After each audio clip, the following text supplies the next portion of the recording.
L'amour des ennemis. Tout d'abord, aimer les ennemis, ça ne veut pas dire aimer le mal. Notre cœur ne peut pas aimer le mal. C'était vrai dans l'Ancien Testament, c'est vrai dans le Nouveau. Le psaume 101 dit « Pas de place devant mes yeux pour rien de vil, je hais les façons de dévoyer, elles n'ont sur moi aucune emprise. » Et la lettre de saint Paul aux Romains, chapitre 12, dit « Fuyez le mal avec horreur ». C'est donc bien la même attitude. Si on aime Dieu, on déteste le mal et les façons de dévoyer. Un père de l'Église va détailler ces choses. Il va dire l'amour, la charité, c'est premièrement aimer Dieu. Éternel, incorruptible. Deuxièmement, aimer les vertus, le bien, ce qui est juste, ce qui est bon. Ça va ensemble, c'est comme aimer Dieu. Ensuite, aimer le prochain. Le prochain, il peut être imparfait, mais il est à l'image de Dieu. Il y a toujours l'espérance qu'il soit plus parfait. Donc, c'est de la charité. Mais on appelle faussement amour le fait de chérir l'argent, les plaisirs, les débauches et l'erreur. Et par conséquent, on ne peut pas, sous prétexte d'aimer le prochain, ou d'aimer Dieu, ou d'évangéliser, aimer les débauches et l'erreur. C'est un contresens, c'est impossible. La charité ne doit pas se dégrader, elle ne doit pas tomber en un sens. Deuxième point, quand on parle d'amour des ennemis, il y a différents risques d'hérésie. Qu'est-ce qu'une hérésie? Une hérésie, c'est une séduction, ou bien c'est une section. On a découpé quelque chose pour lequel on s'est enthousiasmé et on garde cet aspect de la vérité en oubliant le reste. Alors donnons quelques exemples. On peut sélectionner dans l'Ancien Testament quelques passages ou même quelques versets. Par exemple, on va prendre chez Isaïe le fait qu'il ait maudit les Édomites qui occupaient la Judée quand ils sont revenus d'exil. Et alors il y a des paroles très dures contre ces Édomites. Ou bien on peut isoler un passage de Zacharie, chapitre 12, verset 9. « Dieu cherchera à détruire toutes les nations qui viendront contre Jérusalem. » Voilà. Et si on isole ces choses, eh bien on oublie le reste. Et on oublie que Zacharie a aussi dit « ni par puissance, ni par force, mais par l'Esprit du Seigneur ». On oublie que l'Ancien Testament oriente vers une prière pour les ennemis et même une justification des ennemis. Et puis, il y a encore le Nouveau Testament. Autre façon, on peut isoler des passages bibliques qui, au contraire, nous parlent d'un temps où il n'y aura plus d'ennemis. Les ennemis seront détruits. Mais en sélectionnant les versets, on oublie de nous dire que ces versets visent la fin des temps. Or, nous ne sommes pas à la fin des temps. Nous ne sommes pas dans le temps de la résurrection. Et par conséquent, il y a bel et bien des ennemis. Enfin, il ne faut pas juger les personnes. On juge le bien, le mal, on le discerne plutôt, mais on ne juge pas les personnes. Jésus a dit « Ne jugez pas afin de n'être pas jugés, car du jugement dont vous jugez, on vous jugera. »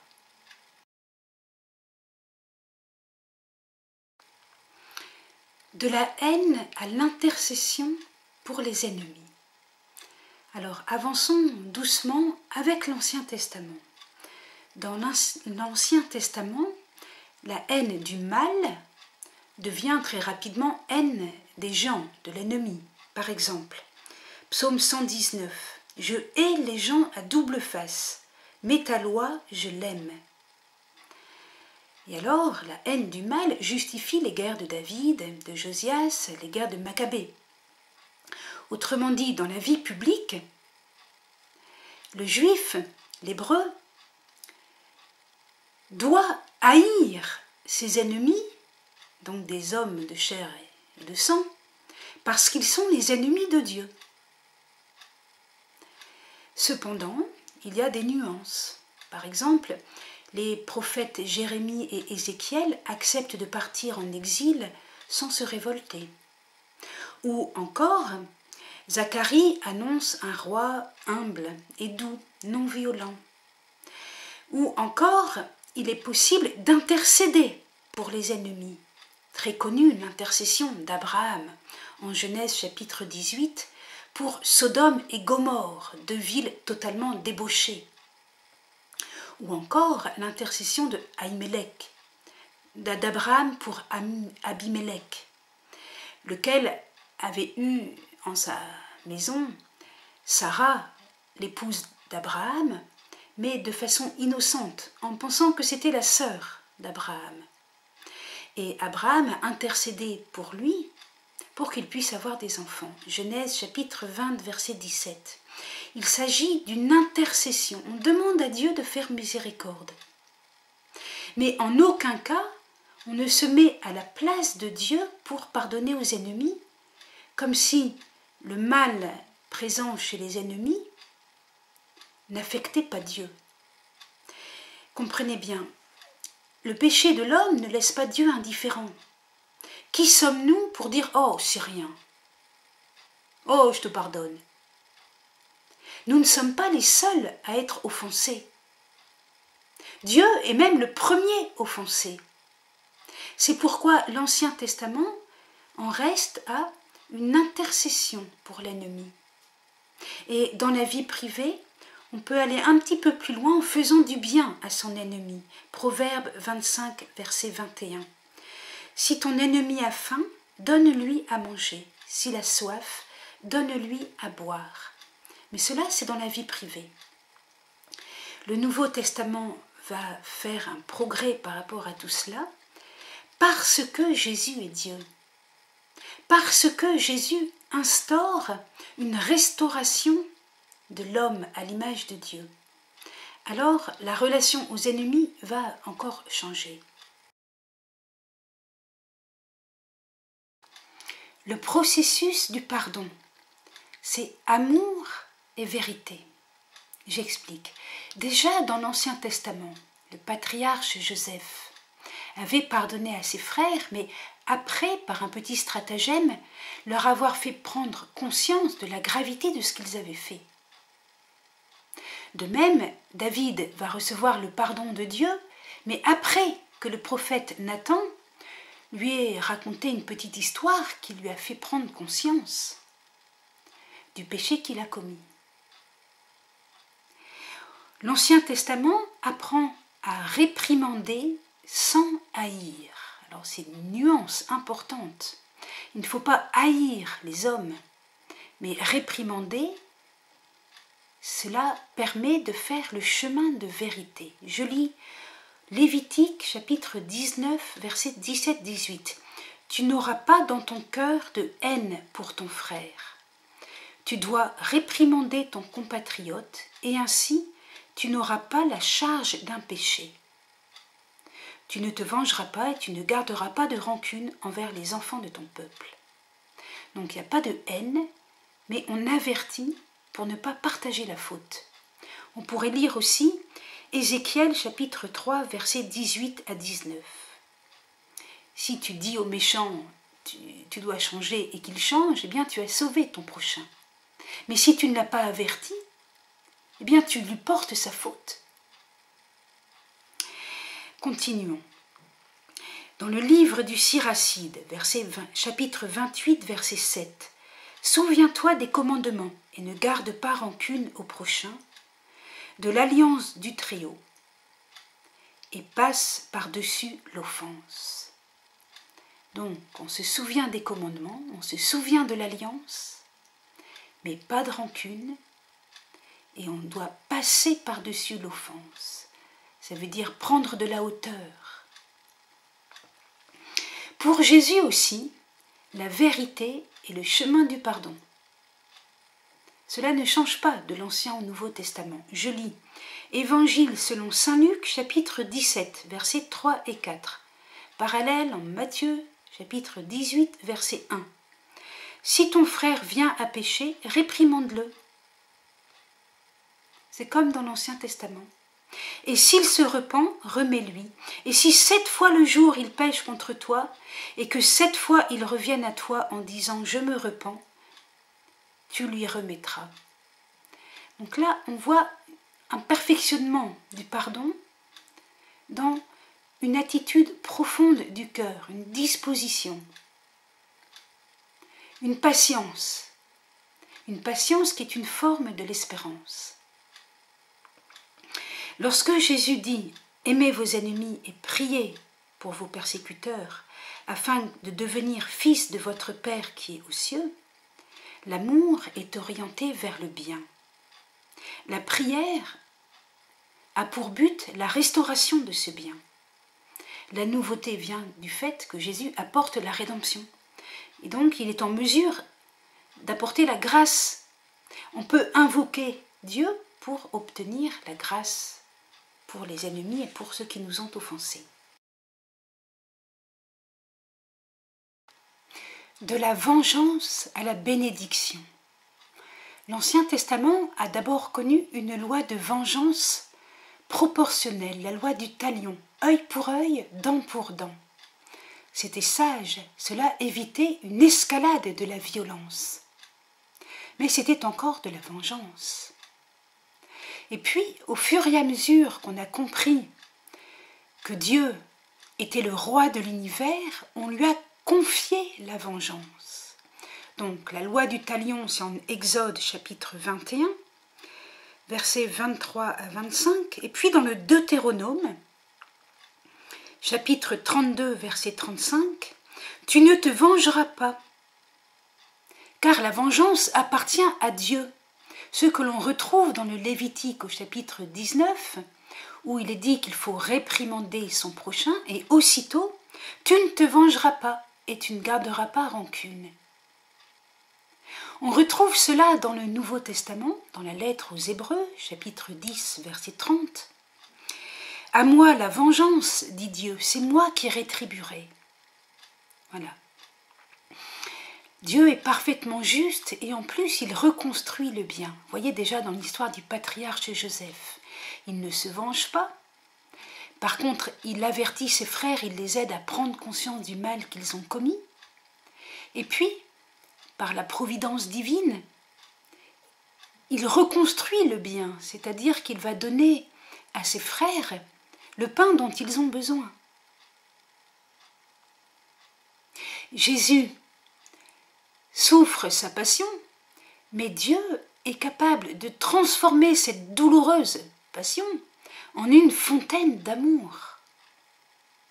Désormais, il convient de puiser à la fontaine. C'est ce que nous dit saint Pierre, première lettre de Pierre, chapitre 3, verset 9. « Ne rendez pas mal pour mal, insulte pour insulte, bénissez au contraire. » Le mal aura une fin. Déjà le pressentait le prophète Isaïe, lorsqu'au chapitre 56, versets 4 à 7, il dit « Quant aux fils d'étrangers, attachés au Seigneur pour le servir, je les mènerai à ma sainte montagne, je les comblerai de joie dans ma maison de prière. » Au chapitre 60, verset 14, « Et ils s'approcheront de toi humblement, les fils de tes oppresseurs.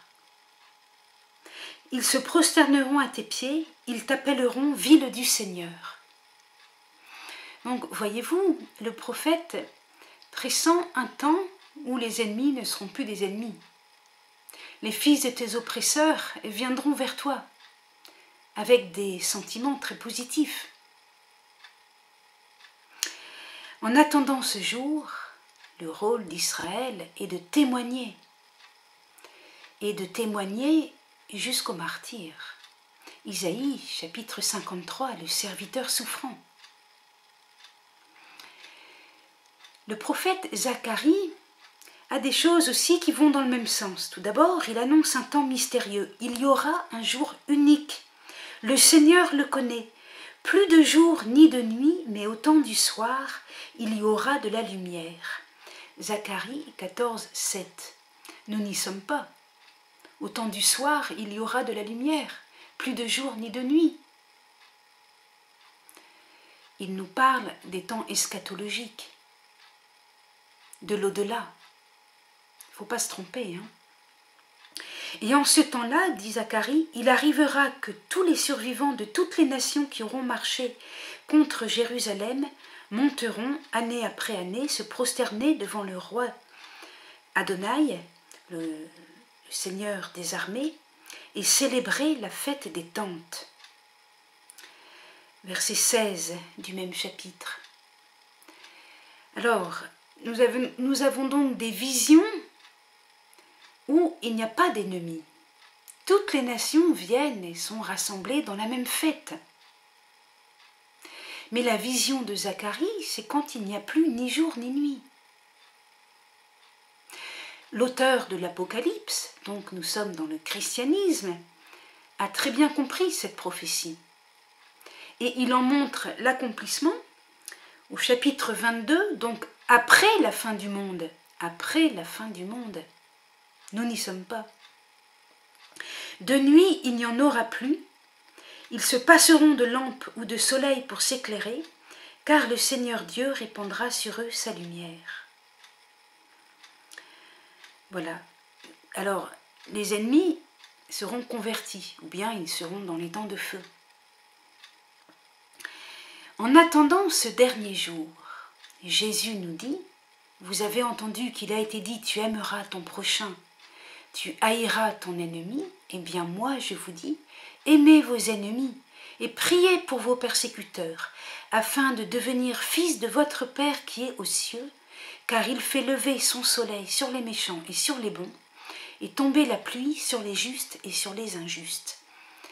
C'est dans le Sermon sur la montagne, Matthieu chapitre 5, versets 43-45.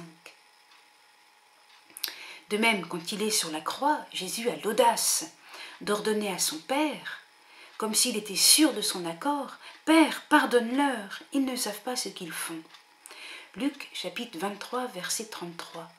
Ces paroles concernant l'amour des ennemis doivent se comprendre dans la perspective que nous avons indiquée, celle des derniers temps ou celle de l'au-delà, après la fin du monde. On aime nos ennemis parce qu'on a de l'espérance pour eux. On espère. On espère, eh bien, que tôt ou tard, ils viennent adorer le Seigneur. Et donc, ils ne sont plus des ennemis.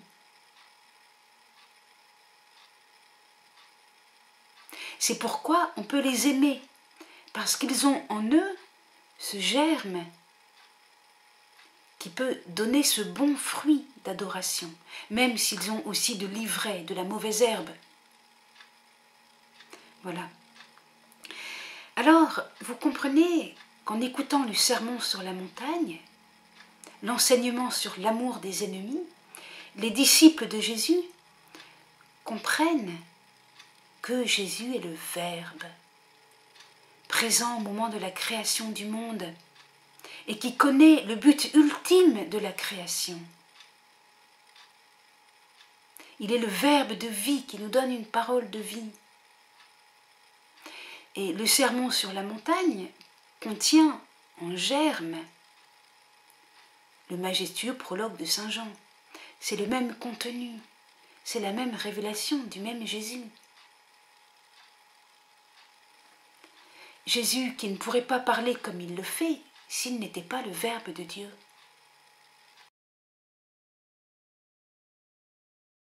Si nous prenons les choses maintenant à partir des disciples, quelle est l'attitude des disciples qui accueillent Jésus? Bien, tout d'abord, ce sont des gens qui ont des idées claires sur le bien et le mal. Ils savent qu'on doit haïr le mal, mais ça ne veut pas dire qu'on doit haïr les gens.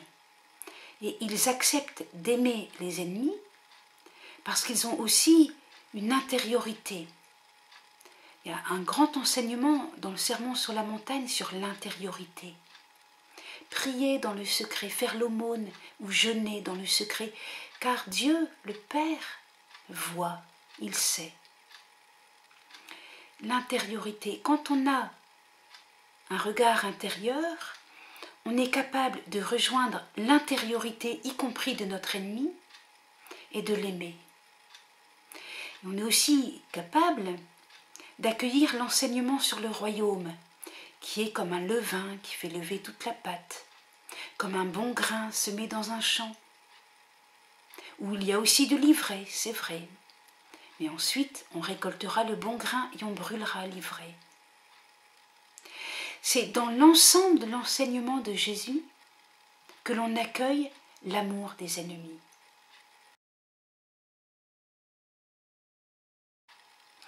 Il y a avec Jésus un déplacement du sens du péché. Au commencement, le péché, c'est surtout l'attitude magique. Il faut rompre avec le culte des Baals, les sacrifices d'enfants, les prostitutions sacrées. Mais le péché, c'est aussi l'oppression du pauvre, l'injustice. En tout cas, la conscience du péché est surtout collective. Même si David, en tant qu'individu, est amené à prendre conscience de son péché. Au moment de l'exil, la conscience du péché est encore très fortement liée à la séparation avec les païens. Mais la conscience du péché devient plus personnelle. Chacun est responsable de ses fautes. Alors, avec Jésus, avec l'enseignement sur le pur et l'impur, Marc chapitre 7, avec la façon dont Jésus a accueilli la Samaritaine ou le centurion romain, Jean chapitre 4, ou des Grecs, Jean chapitre 12, on comprend que le péché ne consiste pas à la fréquentation des païens ou des Samaritains. Il y a donc un déplacement du sens du péché. N'est plus péché parler avec des Grecs.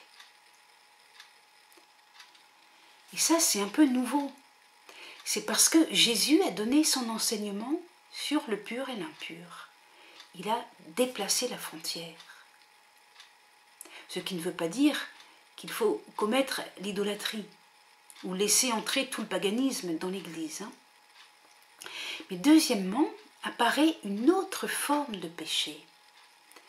Quelle va être cette autre forme de péché ? Eh bien, c'est le refus de faire miséricorde à son prochain. Ah ben voilà une nouveauté. Refuser de pardonner, avoir un cœur dur, eh bien ça c'est un péché. Je vais donner quelques exemples. Par exemple, dans une parabole, Matthieu chapitre 18, versets 23 à 25, Jésus fait comprendre que nous devons pardonner aux autres.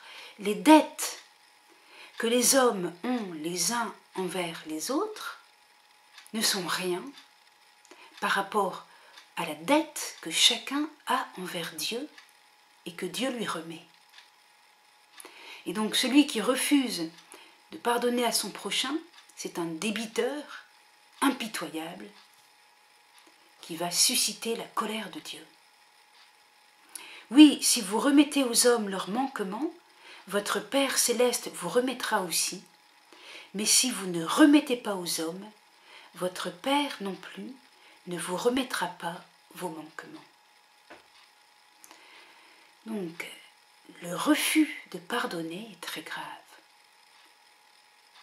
Dans les circonstances où quelqu'un demande pardon. En corollaire, il est tout aussi important d'avoir confiance en la miséricorde. Selon la parole du lépreux, s'adressant à Jésus, « Seigneur, si tu veux, tu peux me purifier. » Matthieu chapitre 8, verset 2. Et selon la parole de Jésus s'adressant aux pharisiens, « Si vous étiez aveugle, vous n'auriez pas de péché, mais vous dites, nous voyons, votre péché demeure. » Et s'adressant à Pierre, « Si je ne te lave pas, tu n'as pas de part avec moi. » Toutes ces paroles ont en commun